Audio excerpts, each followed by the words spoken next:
Fejt Pankar, Tork ta' 38 sena residenti San Pawl il-Baħar, ingħata l-ħelsien mill-arrest wara li kien mixli li nhar is-Sibt li għadda ikkawża l-mewt ta' tifel Libjan ta' 10 snin.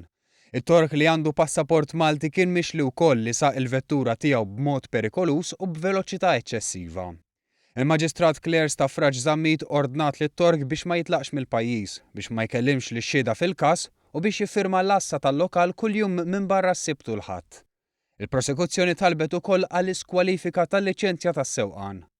It-Tork ingħata l-ħelsien mill-arrest fuq garanzija personali ta' 10,000 euro u depożitu ta' 500 euro. Justin West, Ingliż ta' 43 sena kien ikkundannat sentejn ħabs wara li nstab ħati li fl-2012 ikkaġuna l-mewt ta' Antonio Grixti, anzjan ta' 60 sena li kien qed isuq quad bike. L-inċident seħħ f'Ġunju ta' 3 snin ilu fit-triq Sant'Andrija f'San Ġiljan. West kien qed isuq il-karozza li kienet tal-kiri taħt l-effett tal-alkoħol.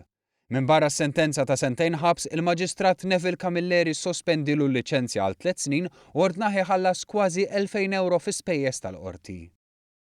Walid Ben Muftaħ ta' 23 sena kien ikkundannat 26 xahar ħabs wara li nstab ħati li fit-2 ta' Diċembru tas-sena li għaddiet seraq aktar minn 2,000 euro mill-lukanda Hilton f'San Ġiljan. Minn barra flus kontanti huwa seraq ukoll apparat elettroniku u dokumenti.